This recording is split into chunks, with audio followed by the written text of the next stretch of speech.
இயேசு கிறிஸ்துவ நாமத்தினால் அழைக்கப்பட்ட சகோதர சகோதரிகள் அனைவருக்கும் மாலை வணக்கத்தை தெரிவித்துக்கொண்டு இன்றைக்கான காணொளிக்கு நம்ம போலாங்க. இன்றைக்கு நம்ம பார்க்க போகின்ற தலைப்பு என்னன்னு பார்க்கும்போது, வெளிப்படுத்தலில் உள்ள 7 சபைகளும் 7 எச்சரிக்கைகளும், 7 churches and 7 warnings in Revelation. 7 சபைகளுக்கு இயேசு கிறிஸ்து லெட்டர்ஸ் எழுதி அனுப்ப சொல்றாருங்க. அதுல நம்ம பார்க்கும்போது அந்த சபைகள்ல இருந்த நல்ல விஷயங்களையும் அவர் குறிப்பிட்டு சொல்றாரு. சில விஷயங்கள அவங்க மாற வேண்டி இருக்குது. அதுவும் சொல்றாருங்க எச்சரிக்கைகளா. அந்த எச்சரிக்கைகள் அவங்க மட்டும் இல்லங்க. இந்த காலகட்டத்துல வாழ்ந்து கொண்டு இருக்கிற நமக்கு ரொம்ப ரொம்ப பிரயோஜனமா இருக்குது. அப்படிதான் நம்ம பார்க்கலாம். சோ அதுல நம்ம என்ன கத்துக்கலாம்? எதுல நம்ம சேஞ்ச் ஆகணும் அப்படின்றத இந்த ஒரு காணொளியில சுருக்கமா நம்ம பார்க்கலாங்க. முதலாவது சபை என்னன்னு பார்க்கும்போது எபேசு சபை. அதுக்கு கொடுத்த எச்சரிப்பு என்னன்னு பார்க்கும்போது, நீங்க ஆதியில கொண்டு இருந்த அன்பை விட்டு விட்டுட்டீங்க அப்படின்ட்டு சொல்றாரு. இது நமக்கும் தகும். ஏன்னா ஆதியில இருந்த அன்பு நம்ம கிட்ட இருக்குதா? பேப்டிசம் எடுக்கும் போது இருந்த பக்தி வைராக்கியம், அன்பு, நம்ம செய்த கிரியைகள், பைபிளுக்கு நம்ம கொடுத்த இம்பார்ட்டன்ஸ், பைபிள் ஸ்டடிக்கு நம்ம கொடுத்த இம்பார்ட்டன்ஸ், சபை கூடுதலுக்கு நம்ம கொடுத்த முக்கியத்துவம், இதெல்லாம் இப்ப இருக்குதா? பரிசுத்தத்துக்கு நம்ம கொடுத்த முக்கியத்துவம் இப்ப நம்ம தரமா அப்படின்றத யோசிச்சு பார்க்கணும். வெளிப்படுத்தல் 2ஆம் அதிகாரம் 4வது வசனத்துல ரெவலேஷன் சாப்டர் 2 verse 4ல பார்க்கலாங்க. ஆனாலும் நீ ஆதியில் கொண்டிருந்த அன்பை விட்டாய் என்று உன் பேர் எனக்கு ஒரு குறை உண்டு. பாத்தீங்களா? உன் பேர்ல ஒரு குறை இருக்குது. ஆதியில இருந்த அன்பை நீ விட்டுட்ட அப்படின்ட்டு சொல்றாருங்க. இல்லைங்களா? இப்போ நம்ம கிட்ட ஆதியில இருந்த அன்பு இருக்குதா? யோசிச்சு பார்க்கணும் இல்லைங்களா? இயேசு கிறிஸ்துவ நம்ம உண்மையா லவ் பண்றோம் அப்படின்றதுக்கு அடையாளம் என்னன்னாக்கா, அவர் சொன்ன வார்த்தையை கீழ்ப்படிவது. யோவான் 14ஆம் அதிகாரம் 15வது வசனத்துல, ஜான் சாப்டர் 14:15ல, நீங்கள் என்னிடத்தில் அன்பாய் இருந்தால் என் கற்பனைகளை கை கொள்ளுங்கள். உண்மையிலே லவ் பண்றோமா அப்படின்னாக்கா, அவர் சொன்ன ஒரு வார்த்தையை கூட நம்ம இக்னோர் பண்ற மாதிரி இல்ல, அசட்டை பண்ற மாதிரி இல்ல. அதனாலதான் இங்க எச்சரிப்பு தராருங்க. ஆதியில இருந்த அன்பு உன்கிட்ட இல்ல. இப்போ நம்ம உட்கார்ந்து யோசிக்கணுங்க. எந்தெந்த ஆஸ்பெக்ட்ல, எந்தெந்த விஷயத்துல இயேசு கிறிஸ்துவுக்கு நம்ம முழுமையா கீழ்ப்படியாம இருக்கிறோம் அப்படின்றத நம்ம யோசிச்சு பார்க்கணுங்க சகோதர சகோதரி. தேவன் தினந்தோறும் அதை நம்மளுக்கு வெளிப்படுத்துறாரு. அதுக்கு நம்ம டைம் கொடுக்கணும். அது மட்டும் இல்லாம எரேமியா 2ஆம் அதிகாரம் 2வது வசனத்துல, ஜெரேமியா சாப்டர் 2:2ல தேவன் என்ன சொல்றாருனாக்கா, இஸ்ரேல் ஜனத்திட்ட ஆதியில அன்பு இருந்துச்சுங்க, பக்தி வைராகியம் இருந்துச்சு. ஆனா போக போக போக அது அப்படியே குறையுது. அத தேவன் நினைவு கூர்ந்து சொல்றாருங்க பாருங்க. நீ போய் எருசலேமின் செவிகள் கேட்கும்படி கூப்பிட்டு சொல்ல வேண்டியது என்னவென்றால், விதைக்கப்படாத தேசமாகிய வனாந்தரத்திலே நீ என்னை பின்பற்றி வந்த உன் இடைவயதின் பக்தியையும், இளவயதுல ரொம்ப பக்தி இருந்துச்சு இல்லைங்களா அவங்க கிட்ட, நீ வாழ்க்கைப்பட்ட போது உனக்கு இருந்த நேசத்தையும் நினைக்கின்றேன் என்று கர்த்தர் சொல்கின்றார். அப்போ உன்கிட்ட லவ் இருந்துச்சு, ஆனா இப்ப இல்லையே. அதே லவ் இப்ப இல்லையே அப்படின்ட்டு கேள்வி கேட்கிறாருங்க. நம்ம ஆவிக்குரிய விஷயத்துல நிறைய விஷயங்களை செய்யலாம். ஆனா நம்ம கிட்ட அன்பு இல்லைன்னா நம்ம வேஸ்ட் அப்படின்ட்டு சொல்றாருங்க. சகோதர அன்பு தான் ரொம்ப ரொம்ப இம்பார்ட்டன்ட். தேவன் மேல நம்ம வச்சிருக்கிற அன்பு தான் பிரைமரிங்க. அதுக்கப்புறம் தான் மத்தது எல்லாமே. இல்லைங்களா? 1 கொரிந்தியர் 13ஆம் அதிகாரம் 1-3ல, 1 கொரிந்தியன் சாப்டர் 13 1-3ல, நான் மனுஷர் பாஷையிலும் தூதர் பாஷையிலும் பேசினாலும் அன்பு எனக்கு இராவிட்டால் சத்தம் இடுகின்ற வெங்கல போலவும் ஓசையிடுகின்ற கைத்தாளம் போலவும் இருப்பேன். எபேசு சபையில நெஞ்சிருந்திருப்பாங்க, நாங்க கரெக்டா தான் இருக்கிறோம் அப்படின்னு சொல்லிட்டு. ஏன்னா சபை கூடுதல் பண்றாங்க, வராங்க, போறாங்க, ஆவிக்குரிய விஷயங்கள் சிலவற்றை அவங்க செய்யறாங்க. அதனால அவங்க மனசுல என்ன எண்ணம், கரெக்டா இருக்கிறோம் அப்படின்ட்டு. ஆனா இங்க பவுல சொல்றத நம்ம ரிலேட் பண்ணி பார்க்கும்போது, நம்ம மனுஷர் பாஷையில பேசினாலும் தூதர் பாஷையில பேசினாலும் நம்ம கிட்ட அன்பு இல்லைன்னா நம்ம ஒண்ணுமே இல்லை அப்படின்ட்டு சொல்றாருங்க. நான் தீர்க்கதரிசன வரத்தை உடையவனாய் இருந்து சகல ரகசியங்களும் சகல அறிவையும் அறிந்தாலும், மலைகளை பெயர்க்கத்தக்கதாக சகல விசுவாசம் உள்ளவனாய் இருந்தாலும் அன்பு எனக்கு இராவிட்டால் நான் ஒன்றுமில்லை. பாத்தீங்களா? விசுவாசம் இருக்கலாம், தீர்க்க தரிசன வரம் இருக்கலாம், சகல அறிவு இருக்கலாம், பைபிள்ல என்ன கொஸ்டின் கேட்டாலும் பதில் சொல்கின்ற ஆற்றல் இருக்கலாம்.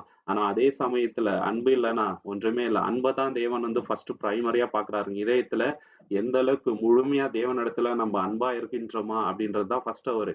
அதே மாதிரி நம்ம மற்றவங்களையும் நேசிக்கணுங்க.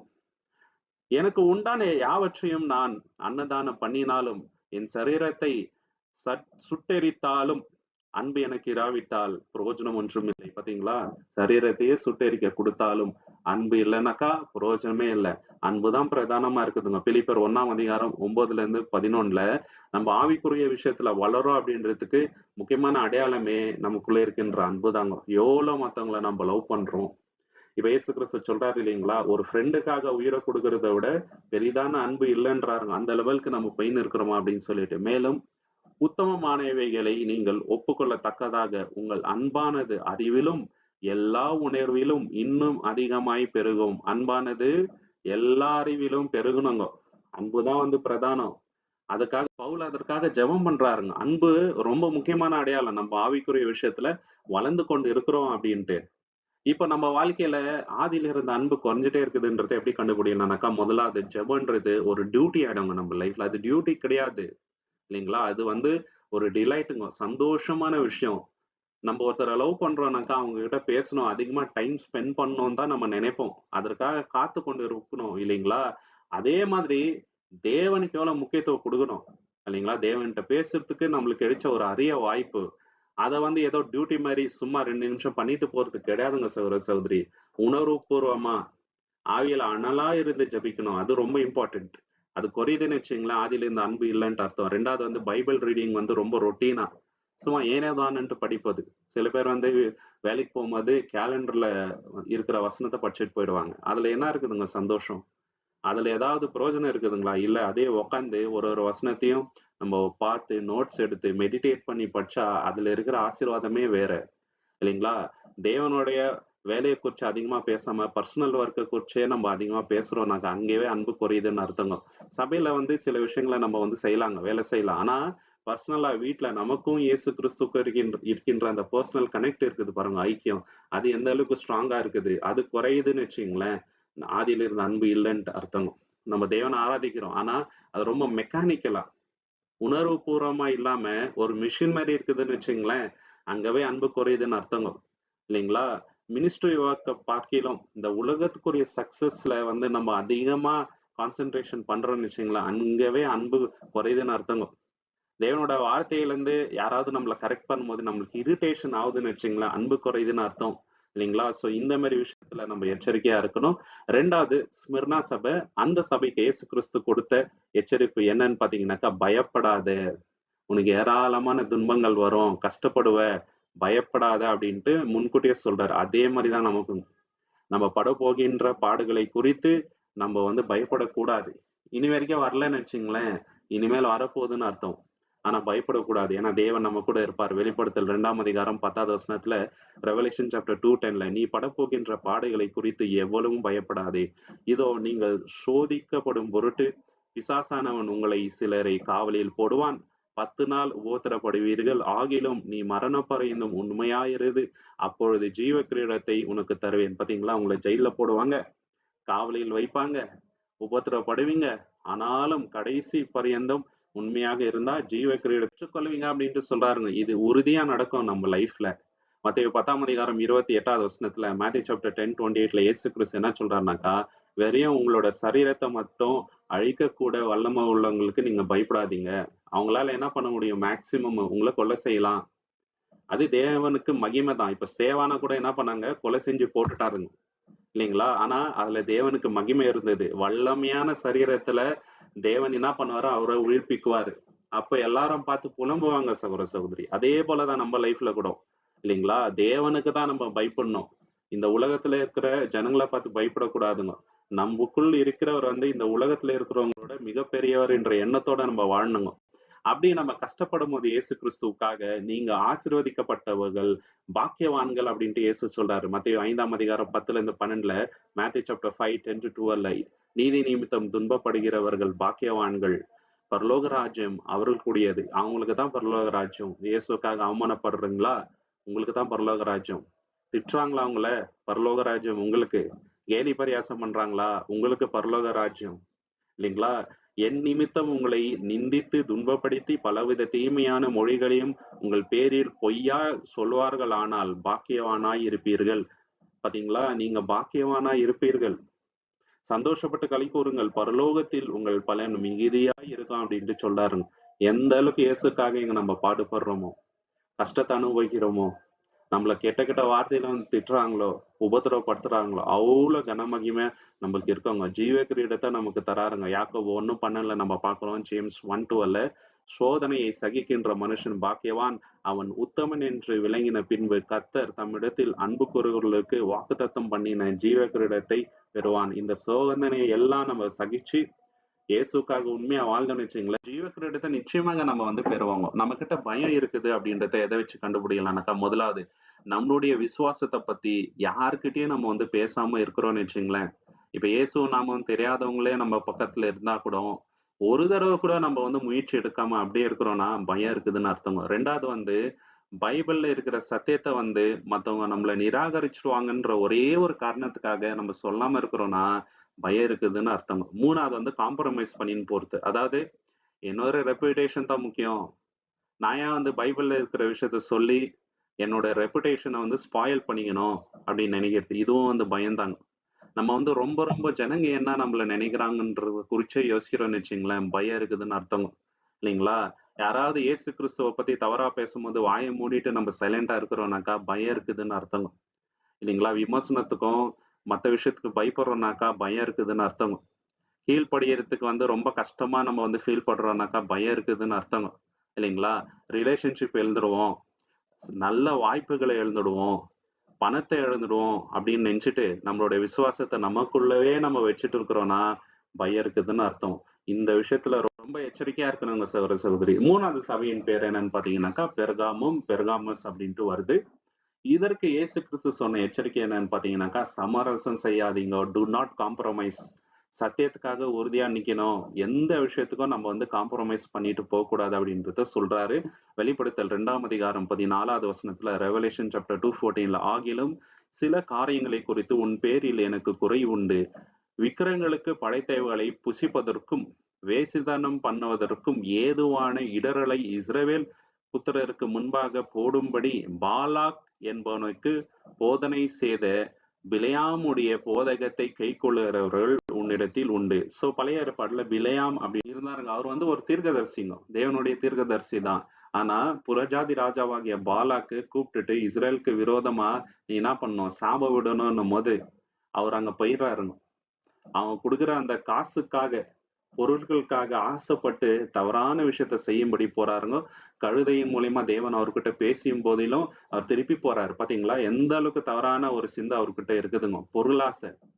இல்லைங்களா? அப்புறம் அவர் அங்க போயிட்டு என்ன பண்றாருனாக்கா, இஸ்ரேல் ஜனத்தை வந்து எப்படி பாவத்துல விழ வைக்கலாம் அப்படின்ற மாதிரி அட்வைஸ் கொடுக்குறாருங்க, தவறான அட்வைஸ். அதன்படி இஸ்ரேல் ஜனம் என்ன பண்றாருங்க, பாவமும் செஞ்சுறாருங்க. பேயோர் அப்படின்ற ஒரு இடத்துல என்னாகும் 31ஆம் அதிகாரம் 16வது வசனத்துல, நம்பர் சாப்டர் 31:16, பேயோரின் சங்கதியிலே பிலேயாமின் ஆலோசனையினால் இஸ்ரவேல் புத்திரர் கர்த்தருக்கு விரோதமாய் துரோகம் பண்ண காரணமாய் இருந்தார்கள். பாத்தீங்களா? துரோகம் பண்ணிட்டாருங்க சகோதர சகோதரி. அதனால அழிஞ்சு போனாங்க. அந்த தீர்க்கதரிசி கூட செத்தே போயிட்டாரு. காம்ப்ரமைஸ் பண்ணதுனால நம்ம காம்ப்ரமைஸ் பண்ணிட்டு போக கூடாதுங்க. நம்ம நினைச்சிடக்கூடாது இந்த விஷயத்தினால என்ன ஆயிட போகுது நம்ம லைஃப்ல. நான் ஆவிக்குரிய விஷயத்துல ஸ்ட்ராங்கா தான் இருக்கிறேன், இது ஒரு சின்ன விஷயம் தானே, இதெல்லாம் ஒரு விஷயமா அப்படின்னு கூட நம்ம நினைக்கலாம். நிச்சயமா அது பெரிய விஷயம் தாங்க. ஏன்னா தேவனுக்கு விரோதமா செயல் செய்ய அது நம்ம தூண்டங்க. ஒரு ஒரு நிமிஷமா தவறு செய்யறதுக்கு நம்மளுக்கு டெம்டேஷன் வந்துனே இருக்கும் அந்த காரியத்தினால. அதனால எச்சரிப்பா நம்ம இருக்கணும். ஃபார் எக்ஸாம்பிள் வந்து ஒரு டம்ளர்ல பால் இருக்குதுன்னு வச்சுங்களேன், அதுல ஒரு சொட்டு விஷம் நம்ம ஊத்தி குடுத்துட்டு நீங்க குடிங்க, ஒரு சொட்டு தானே ஒண்ணுமே ஆகாதுன்னு சொன்னா நம்ம குடிப்போமா? நிச்சயமா குடிக்க மாட்டோம். அந்த மாதிரி தாங்க காம்ப்ரமைஸ் பண்றது கூட. ரோமர் 12ஆம் அதிகாரம் 2வது வசனத்துல, ரோமன் சாப்டர் 12:2ல, நீங்கள் இந்த பிரபஞ்சத்திற்கு ஒத்த வேஷம் தெரியாமல் தேவனுடைய நன்மையும் பிரியமும் பரிபூர்ணமான சித்தம் இன்னதென்று பகுத்தறியத்தக்கதாக உங்கள் மனம் புதிதாகிறதினாலே மறுரூபமாகுங்கள். பாத்தீங்கன்னா, இந்த உலகத்துக்கு ஒத்த வேஷம் தெரியக்கூடாது. இப்ப நம்ம காம்ப்ரமைஸ் பண்ணி கொண்டு இருக்கிறோம் அப்படின்றத எதை வச்சு கண்டுபிடிக்கலாம்னாக்கா, பைபிள்ல இருக்கிற விஷயத்த விட்டு கல்ச்சருக்கு ஏத்த மாதிரி நம்ம வாழ்றோம்னு வச்சுங்களேன், அங்கவே காம்ப்ரமைஸ் ஆயிட்டு இருக்கிறோம். நம்ம தப்பு செய்யும் போது ஜஸ்டிஃபை பண்ணிட்டே இருக்கிறோம்னாக்கா நிச்சயமா வந்து காம்ப்ரமைஸ் பண்ணிட்டு இருக்கிறோம். நம்ம வசனத்தை தேடக்கூடாது. இந்த தப்பை எப்படியாவது நம்ம வந்து கரெக்ட் அப்படின்ற மாதிரி போர்ட்ரே பண்ணலாம் அப்படின்னு சொல்லிட்டு நம்ம வசனத்தை வச்சே வந்து சில பேர் தவறு பண்றாங்க. இப்ப குடிகாரங்கெல்லாம் நிறைய பேர் என்ன பண்றாங்கனாக்கா, டைரக்டா வசனம் இருக்குது, எங்க இருக்குது குடிக்கூடாது அப்படின்னு சொல்லிட்டு சொல்லுவாங்க. ஆனா தெளிவா வசனம் சொல்லுதுங்க, குடிகாரங்க தேவனுடைய ராஜ்யத்துக்குள்ள போக முடியாதுன்னு வசனம் இருக்குது டைரக்டா. ஆனா குடிக்கூடாதுன்ட்டு இல்லையே, இதே வந்து பாருங்க. அந்த மாதிரி எல்லாம் நம்ம வந்து காம்ப்ரமைஸ் பண்ணின்னு போக கூடாதுங்க. இல்லைங்களா? சில ரிலேஷன்ஷிப் நம்ம லைஃப்ல வரலாங்க. கிறிஸ்துவோட அன்பை விட்டு நம்மள பிரிக்கக்கூடிய லெவல்ல வந்து வரலாம். ஆனா அங்க நம்ம வந்து காம்ப்ரமைஸ் பண்ணக்கூடாது. இப்ப சாலமன் ராஜா இருந்தாரு. அவர் பண்ண தவறு என்னன்னு பாத்தீங்கன்னாக்கா, அந்நிய ஸ்திரீகளை கல்யாணம் பண்ணிட்டு தேவனுக்கு விரோதமா நிறைய தவறுகளை பண்ணிட்டாருங்க. அந்த ஸ்திரீகளை திருப்திப்படுத்தணும்னு சொல்லிட்டு ஆலயங்களை கட்ட ஆரம்பிச்சிட்டாருங்க அந்நிய தேவர்களுக்கு. எந்த லெவல்ல போயிட்டாரு பாருங்க. இவரை வந்து நம்ம ஞானி அப்படின்ட்டு சொல்றோம். ஆனா இவ்வளவு தவறுகளை வந்து பண்ணாருங்க. கிராஜுவலா பாவம்ன்றது நம்மளுக்கு ரொம்ப கம்ஃபர்டபுளா ஆயிட்டே வருதுனாக்கா காம்ப்ரமைஸ் பண்ணிட்டு இருக்கிறோம் இல்லைங்களா? பாவத்தை குறிச்சு நம்ம அவ்வளவு சீரியஸா எடுத்துக்கலன்னு வச்சுங்களேன், காம்ப்ரமைஸ் பண்ணிட்டு இருக்கிறோம். சில சமயம் சில கேள்விகள் நம்ம மைண்ட்ல வந்து யோசிக்காம இருக்கிறோம்னா, ஒரு டிசிஷன் எடுக்கும் போது இது தேவனுக்கு உகந்த காரியமா, அவருக்கு ப்ளீஸபிளா இருக்குதா அப்படின்ட்டு நம்ம யோசிக்காம வைக்கிறோம்னு வச்சுங்களேன், காம்ப்ரமைஸ் பண்ணிட்டு இருக்கிறோம்ட்டு. யாருக்கும் தெரியாம நம்ம வந்து தவறுகள் பண்ணிட்டு அதை வந்து வாயால அறிக்கை இடாம இருக்கிறோம்னு வச்சுங்களேன், காம்ப்ரமைஸ் பண்ணிட்டு இருக்கிறோம்ட்டு. இல்லைங்களா? ஜனங்க என்ன ஏத்துக்கணும்ன்றது மட்டும் தான் யோசிக்கிறோம். ஆனா கீழ்ப்படிதல விட்டுறோம்னு வச்சுங்களேன், காம்ப்ரமைஸ் பண்ணிட்டு இருக்கிறோம்ன்ட்டு அர்த்தங்க. சோ ரொம்ப ரொம்ப எச்சரிப்பா இருக்கணுங்க சகோதரி. 4வது சபையின் பெயர் தயத்திரா. அந்த சபைக்கு இயேசு கிறிஸ்து கொடுத்த எச்சரிப்பு என்னன்னு பாத்தீங்கன்னாக்கா, பாவத்தை நீங்க வந்து சகிச்சு கொள்ளாதீங்க. பாவத்தை வந்து நீங்க வெறுக்கணும். பாவத்துக்கு விரோதமா நீங்க வந்து நிக்கணும். அது ரொம்ப ரொம்ப முக்கியம்ன்றாருங்க. டு நாட் டாலரேட் சின். நம்ம பாவத்தை வந்து டாலரேட் பண்ணி கொண்டு இருந்தோம்னு வச்சுங்களேன், ஃபுல் அண்ட் ஃபுல் தேவனுக்கு விரோதமா நம்ம போயிடுவோம். நம்ம அமைதியா இருக்கிறோம் பாவம் நடக்கிற இடத்துலனாக்கா, நம்மளும் வந்து அத இன்டைரக்டா ஆதரிக்கிறோம் தான் ஆயிடுங்க சகோதரி. சில பேர் வந்து டைரக்டா பாவத்தை வந்து செய்ய மாட்டாங்க. ஆனா மத்தவங்க அதை செய்யறத பார்த்து சந்தோஷப்படுவாங்க. இப்போ மூவிஸ்ல நம்ம பாக்குறோம் இல்லைங்களா? கொலை செய்வாங்க, கன்ஸ் யூஸ் பண்ணி நிறைய தவறான விஷயங்கள் பண்ணுவாங்க, அசுத்தமான விஷயங்கள் வந்து வரும். அதுல வந்து நம்ம சந்தோஷப்படுறோம்னு வச்சுங்களேன், நமக்குள்ள அந்த பாவ சிந்தை இருக்குதுன்ட்டு நம்ம டாலரேட் பண்ணக்கூடாதுங்க. வெளிப்படுத்தல் 2ஆம் அதிகாரம் 20வது வசனத்துல ரெவலேஷன் சாப்டர் 2:20 ஆகிலும் உன் பேரில் எனக்கு குறைவு உண்டு. என்னவெனில் தன்னை தீர்க்கதரிசினி என்று சொல்கின்ற ஜெசபேல் என்னும் ஸ்திரீயானவள் என்னுடைய ஊழியக்காரர் வேசித்தனம் பண்ணவும் விக்கிரங்களுக்கு படைத்தவைகளை புசிக்கவும் அவர்களுக்கு போதித்து அவர்களை வஞ்சிக்கும்படி நீ அவர்களுக்கு இடம் கொடுக்கின்றாய். பாத்தீங்களா? நீ இடம் கொடுக்கிற சபையில வந்து தவறான விஷயம் வந்து நீ இடம் கொடுக்குற அப்படின்ட்டு சொல்றாருங்க. இந்த ஜெசபெல் ராணி எப்படிப்பட்டவங்கன்றத பாக்கலாங்க. இவங்க வந்து சீடோன் வம்சத்துல இருந்து வரவங்க. இவங்க வந்து ஆகாப் ராஜா வந்து கல்யாணம் பண்றாங்க. கல்யாணம் பண்ணிட்டு இஸ்ரவேல்ல நிறைய தவறான விஷயங்களை வந்து கொண்டு வராரு. பாகால வந்து ஆராதனை பண்ணுவது, பாகாலுக்கு பலி கொடுக்குவது, நிறைய கோயில்களை வந்து கட்டுறாருங்க பாகாலுக்கு. இல்லைங்களா? இஸ்ரேல் ஜன அனைவரும் தேவனுக்கு விரோதமா போறதுக்கு முக்கியமான காரணம் வந்து இந்த அம்மா. இதுக்கு இடம் கொடுத்தது யாருன்னு பாத்தீங்கன்னாக்கா ஆகாபுகம். ஏன்னா ஆகாப் வந்து இஸ்ரேல் புத்திரருங்க. ராஜா வம்சத்துல வரவரு. தேவன்னா யாருன்ட்டு அவங்களுக்கு நல்லாவே தெரியும். அப்படி இருந்து கூட அவர் என்ன பண்றாரு? இந்த பாவத்தை வந்து அனுமதிக்கிறாருங்க. அதனால லாஸ்ட்ல அவரும் செத்து போறாரு. இந்த ஜெசபலும் செத்து போறாங்க. தேவன் வந்து அவங்களுக்கு தண்டனையை வந்து கொடுத்தாருங்க ஒரு சதுரி. 1 ராஜாக்கள் 16ஆம் அதிகாரம் 30, 31 நம்ம வந்து பார்க்கலாம். இல்லைங்களா? அவன் சீதோரியானின் ராஜாவாகிய எப்தாகாலின் குமாரத்தியாகிய எசபேலை விவாகம் பண்ணி போய் பாகாலை சேவித்து அதை நமஸ்கரித்தான். பாத்தீங்களா? ஜெசபேலை கல்யாணம் பண்றாருங்க ஆகாபு. கல்யாணம் பண்ணிட்டு என்ன பண்றாரு? பாகாலை போய் சேவித்து நமஸ்கரிக்கிறாருனாக்கா இந்த அளவுக்கு தவறான வழியில போறாங்க பாருங்க. ஜெசபெல் ராணி அந்த அளவுக்கு தூண்டி விடுறாருங்க ஆகாப. ஆனா ஆகாப் என்ன பண்ணிருக்கணும்? உறுதியா நின்னு இருக்கணும். யெகோவா தான் மெய்யான தேவன். அவரை தவிர நாங்க யாரையும் வந்து வணங்க மாட்டோம் அப்படின்ட்டு உறுதியா நின்னு இருந்தா அங்க அவர் உத்தமன் என்று விளங்கப்பட்டிருப்பார். ஆனா அவர் என்ன பண்றாரு? தவறான ஒரு ஸ்திரியை கல்யாணம் பண்ணிட்டு தவறான காரியங்களை பண்ணி லாஸ்ட்ல செத்தே போறாருங்க. 1 ராஜாக்கள் 21ஆம் அதிகாரம் 25வது வசனத்துல ஃபர்ஸ்ட் கிங் சாப்டர் 21-25ல தன் மனைவியாகிய எசபேல் தூண்டி விட்டபடியே கர்த்தரின் பார்வைக்கு பொல்லாப்பை செய்ய தன்னை விற்று போட்ட ஆகாபை போல ஒருவனும் இல்லை. பாத்தீங்களா? அவரை போல யாருமே இல்லைங்க. மனைவியின் பேச்சை கேட்டு தவறான காரியங்களை செய்யறாரு. அதே போல சாலமோனும் இருந்தாருங்க. 2 பேரும் வந்து கிரேட் எக்ஸாம்பிள். நம்ம வந்து காம்ப்ரமைஸ் பண்ணா நம்ம லைஃப்ல என்ன நடக்கும்? பாவத்தை வந்து டாலரேட் நம்ம லைஃப்ல என்ன கொடூரமான சம்பவங்கள் நடக்கும் அப்படின்றதுக்கு ஒரு உதாரணங்க. இத வந்து அப்போஸ்தலனாகிய பவுல் கொரிந்தியர் சபைக்கு எழுதும்போது வேற விதமா சொல்றாருங்க. ஒரு எக்ஸாம்பிள் சொல்றாரு. 1 கொரிந்தியர் 5ஆம் அதிகாரம் 6, 7 வசனங்கள்ல ஃபர்ஸ்ட் கொரிந்தியர் சாப்டர் 5, 6 and 7ல நீங்க மேன்மை பாராட்டுகிறது நல்லதல்ல. கொஞ்சம் புளித்த மாவு பிசைந்த மாவு முழுவதையும் புளிப்பாக்கும் என்று அறியீர்களா? பாத்தீங்களா? கொஞ்சம் புளித்த மாவை எடுத்துன்னு போயிட்டு நம்ம முழுசா பிசைஞ்சு வச்சுன்ற மாவுல போயிட்டு சேர்த்தோன்னு வச்சுங்களேன், எல்லா மாவும் வந்து புளிப்பாயிடும். அதே மாதிரிதான் சபையிலையும். யாரோ ஒருத்தர் 2 பேர் அருவருப்பான காரியத்தை செய்யறாங்கனாக்கா அவங்கள அப்படியே விடக்கூடாதுங்க. இல்லைன்னா சபை ஃபுல்லாவே அந்த நெகட்டிவான இன்ஃபுளுயன்ஸ் ஆயிடுங்க. தவறான காரியங்கள் அப்படியே போவாங்க சகோதர சகோதரி. அதனால தான் சொல்றாரு. எபேசியர் 5:14 என்ன சொல்றாருனாக்கா, எபேசியன் சாப்டர் 5:11 கனியேற்ற அந்தகார கிரியைகளுக்கு உடன்படாமல் அவைகளை கடிந்து கொள்ளுங்கள். இந்த உலகத்துல அசுத்தமான பாவங்கள் இருக்குது இல்லைங்களா? அத அடிக்கடி சபையில வந்து நம்ம பிரசங்கம் பண்ணும்போது சொல்றோம். ஏன்னாக்கா, அத நம்ம தெரிஞ்சுக்கின்னு அத விட்டு விலகுனோங்க. இல்லைங்களா? அத பார்த்துட்டு கண்டுக்காம அப்படியே நம்ம இருந்தோம்னு வச்சுக்கங்களேன், அது ரொம்ப நார்மல் ஆயிடுங்க. இப்ப பொய்ன்றது ரொம்ப நார்மல் ஆயிடுச்சு உலகத்துல. இப்ப வந்து இல்லிசிட் ரிலேஷன்ஷிப் இருக்குது இல்லைங்களா? தவறான உறவுகள். அதுவும் வந்து ரொம்ப நார்மல் ஆயிட்டே வருதுங்க. சோசியல் மீடியால இப்ப வருகின்ற ரியாலிட்டி ஷோஸ்ல அத ரொம்ப நார்மல் பண்ணிட்டே வராங்க. ட்ரெஸ் வந்து ரொம்ப அருவருப்பா போடுறது நார்மல் ஆயிட்டே வருது இப்ப இருக்கிற சொசைட்டில.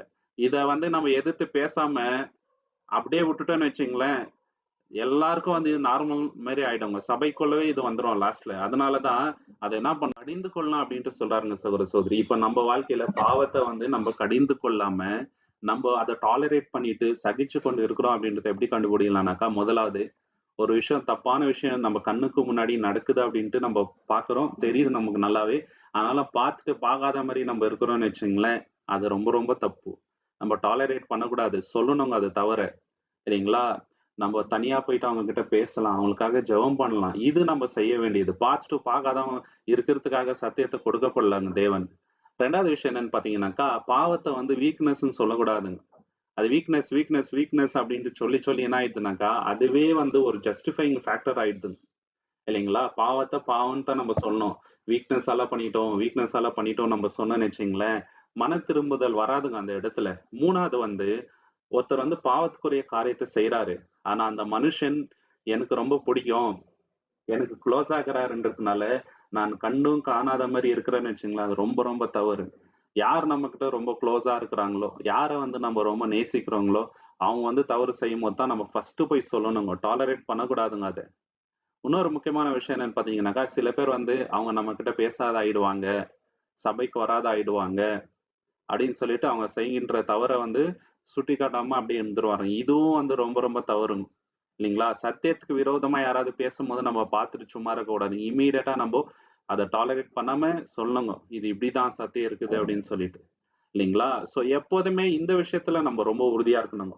அது மட்டும் இல்லாம பாவம் வந்து ரொம்ப நார்மலா ஆயிடக்கூடாதுங்க கிராஜுவலா.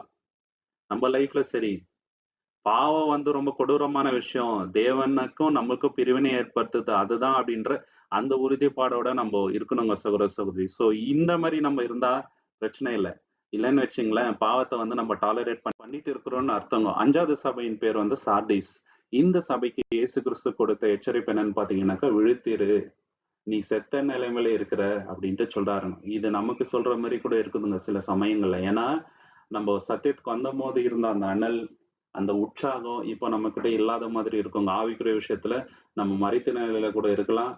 தூங்கிக் கொண்டு இருக்கிற நிலையில கூட இருக்கலாம். அதனால இயேசு என்ன சொல்றாரு? விழித்திரு, அனலா இரு, பழைய மாதிரி உன்னுடைய கிரியைகளை செய் அப்படின்ட்டு. வெளிப்படுத்தல் 3ஆம் அதிகாரம் 1, 2ல ரெவலேஷன் சாப்டர் 3, 1 and 2ல சர்தை சபையின் தூதனுக்கு நீ எழுத வேண்டியது என்னவெனில், தேவனுடைய 7 ஆவிகளையும் 7 நட்சத்திரங்களையும் உடையவர் சொல்லுகிறதாவது, உன் கிரியைகளை அறிந்திருக்கின்றேன். நீ உயிர் உள்ளவன் என்று பெயர் கொண்டு இருந்தும் செத்தவனாய் இருக்கின்றாய். பாத்தீங்களா? நீ உயிரோட இருக்கிற அப்படின்ட்டு நீ நினைச்சுங்கிற. ஆனா ஆக்சுவலா நீ வந்து செத்துட்டு இருக்கிற. நீ விழித்துக் கொண்டு சாவுக்கு ஏதுவானவர்களை ஸ்திரப்படுத்தி உன் கிரியைகளை தேவனுக்கு முன் நிறைவுள்ளதாக நான் காணவில்லை. பாத்தீங்களா? நீ என்ன பண்ணு? விழித்திருந்து யாரெல்லாம் சாவ போறாங்களோ அந்த நிலையில இருக்கிறாங்களோ அவங்கள ஸ்திரப்படுத்து. உன்னுடைய கிரியை வந்து முழுமையா இல்ல. முழுமையா இருக்கணும்னாக்கா நீ விழித்திருந்து காரியங்களை செய்யணும் அப்படின்ட்டு சொல்றாருங்க. மத்தேயு 24ஆம் அதிகாரம் 42ல மேத்யூ சாப்டர் 24:42ல உங்கள் ஆண்டவர் இன்ன நாளிகையில் வருவார் என்று நீங்கள் அறியாது இருக்கிறபடியினால் விழித்திருங்கள். இயேசு வர வரைக்கும் நம்ம விழித்திருக்கணும், வாட்ச்ஃபுல்லா இருக்கணும். நம்மள சுத்தி நடக்கிற விஷயங்கள் மேல வாட்ச்ஃபுல்லா இருக்கணும். நம்ம கிட்ட இருக்கிற தவறான விஷயங்கள் மேல நம்ம வாட்ச்ஃபுல்லா இருக்கணும், வாட்ச்ஃபுல்லா ப்ரேயர் பண்ணணும். இல்லைங்களா? சூழ்நிலைக்கு ஏத்த மாதிரி நம்ம நடந்துக்கணுங்க. பரிசுத்தத்தை வந்து நம்ம காம்ப்ரமைஸ் பண்ணக்கூடாதுங்க. இயேசு வர வரைக்கும் அவர் சொன்ன காரியங்களை வந்து நம்ம பண்ணிட்டே இருக்கணுங்க. அப்போ நமக்கு கன மகிமை கிடைக்குங்க சகோதர சகோதரி. 1 தெசலோனிக்கர் 5ஆம் அதிகாரம் 6வது வசனத்துல, 1 தெசலோனியன் சாப்டர் 5, 6ல ஆகையால் மற்றவர்கள் தூங்குகிறது போல நாம் தூங்காமல் விழித்துக் கொண்டு தெளிந்தவர்களாய் இருக்க கடவும். உலகமே வந்து தூங்கி கொண்டு இருக்கிறாங்க. அவங்க வந்து பாவம்னா என்னான்னு தெரியலங்க. பாவத்துல வந்து தூங்கிட்டு இருக்கிறாங்க. ஆனா நம்ப ஆவிக்குரிய விஷயத்துல எப்போதுமே விழித்துக் கொண்டு இருக்கணும். உலகத்துக்கும் நமக்கும் வித்தியாசம் இருக்கணுங்க. ஆவியில அனலா இருக்கணுங்க.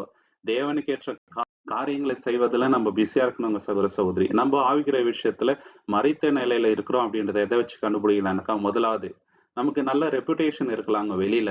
ஆனா உள்ளுக்குள்ள ஆவிக்கிற விஷயத்துல எந்த கனிகளும் நம்ம கொடுக்காம இருக்கிறோம்னாக்கா, செத்த நிலையில தான் இருக்கிறோம்னு அர்த்தம். 2வது வந்து சர்ச்சுக்கெல்லாம் நம்ம போறோம், வரோம்.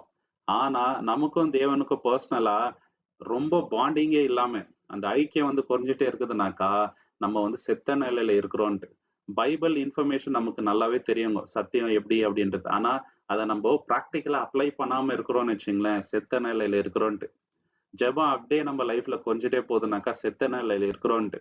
பாவம்ன்றது நம்ம மனசாட்சி கேள்வி கேட்காம இருக்குதுன்னு வச்சுங்களேன், செத்த நிலையில இருக்கிறோம்னு அர்த்தங்க. தேவனோட வார்த்தையின் மேல பசிதாக இல்லைனாக்கா, செத்த நிலையில இருக்கிறோம்னு அர்த்தங்க. இல்லைங்களா? எப்பவுமே யார் கூடனா சண்டை போட்டுட்டு, ஆர்கியூமென்ட் பண்ணிட்டு, இல்லைங்களா? யார்கிட்டயும் அன்பா நடந்துக்காம, இன்டிஃபரண்டா இருக்கிறோம்னாக்கா, செத்த நிலையில இருக்கிறோன்ட்டு. எப்போதுமே வந்து பாஸ்ட்லயே வாழ்வது. நானு ஆவிக்குரிய விஷயத்துல ரொம்ப ஸ்ட்ராங்கா இருந்தேன். எப்போ? 10 வருஷத்துக்கு முன்னாடி. பைபிள் வந்து டெய்லி 3 டைம் படிச்சுட்டு இருந்தேன். எப்போ? 10 வருஷத்துக்கு முன்னாடி. இப்போ எப்படி இருக்கிறேன்றது தான் கேள்விங்க. இல்லைங்களா? பாஸ்ட்ட குறிச்சே வந்து நெனச்சுட்டு நான் அப்ப அப்படி பண்ணேன். இப்ப இப்படி பண்ணேன். இப்ப எப்படி இருக்கிறேன்ட்டு தான் தேவன் பார்க்கிறாருங்க. இல்லைங்களா? சோ இந்த விஷயத்துல நம்ம ரொம்ப எச்சரிப்பா இருக்கணுங்க சகோதர சகோதரி. 6வது சபையின் பேர் பிலடெல்பியா. இந்த சபைக்கு இயேசு கிறிஸ்து சொன்ன எச்சரிப்பு என்னன்னு பாத்தீங்கன்னாக்கா, உறுதியாய் பற்றிக் கொண்டிரு. ஹோல்ட் ஃபாஸ்ட்ன்றாருங்க. எத வந்து உறுதியா பிடிச்சுக்கணும்? அந்த கிரீடத்த. ஏன்னா, அதை இழக்கக்கூடிய ஆப்பர்ச்சுனிட்டீஸ் ஜாஸ்தி நம்ம லைஃப்ல இருக்குதுங்க. ஜஸ்ட் பிகாஸ் நம்ம இயேசு கிறிஸ்து நாமத்தினால ஞானஸ்நானம் பெற்றுக்கொண்டு இருக்கிறோம் அப்படின்னாக்கா, நிச்சயமாக நம்ம ரட்சிக்கப்படுவோம்ன்ட்டு அர்த்தமே கிடையாது. சரிங்களா? என்னைக்கு வேணாலும் நம்ப அந்த ரட்சிப்பை இழந்து கொள்ளலாம். நம்ம ஞானஸ்தானம் பெற்ற பின்பு சாகுற வரைக்கும், இயேசு கிறிஸ்து வர வரைக்கும் எவ்வளவு உண்மையா இருக்கிறோன்றத வச்சுதான் நமக்கு அந்த ஜீவ கிரீடத்தை அவரு கொடுப்பார். இதுதாங்க 100% உண்மை. நம்ம எப்படி வாழ்றோன்ற அடிப்படையில வச்சுதான் அந்த ஜீவ கிரீடத்தை நம்ம பெற்றுக்கொள்வோம். அதனால கடைசி வரைக்கும் விசுவாசத்துல நம்ம உறுதியா நிக்கணுங்க சகோதர சகோதரி. வெளிப்படுத்தல் 3ஆம் அதிகாரம் 11வது வசனத்துல ரெவலேஷன் சாப்டர் 3:11ல பாக்குறோம். இதோ சீக்கிரமாய் வருகிறேன். ஒருவனும் உன் கிரீடத்தை எடுத்துக் கொள்ளாதபடிக்கு உனக்கு உள்ளதை பற்றிக் கொண்டிரு. அது வேற ஒருத்தருக்கோ கொடுக்கறதுக்கு வாய்ப்பு இருக்குது. இல்லைங்களா? சோ அந்த மாதிரி நம்ம இழக்காதபடிக்கு எச்சரிக்கையா இருக்கணுங்க. எபிரேயர் 10ஆம் அதிகாரம் 23வது வசனத்துல ஈப்ரூஸ் சாப்டர் 10:23 என்ன சொல்றாரு? அல்லாமலும் நம்முடைய நம்பிக்கையை அறிக்கையிடுகிறதில் அசைவில்லாமல் உறுதியாய் இருக்க கடவும். நம்ம கடைசி வரைக்கும் என்ன பண்ணணும்? அசைவில்லாமல் உறுதியா நிக்கணுங்க இந்த விசுவாசத்துல. இந்த நம்பிக்கையில நம்ம வந்து உறுதியா நிக்கணும். வாக்குத்தத்தம் பண்ணினவர் உண்மையுள்ளவராய் இருக்கின்றார். அவரு உண்மையுள்ளவராய் இருக்கின்றார்.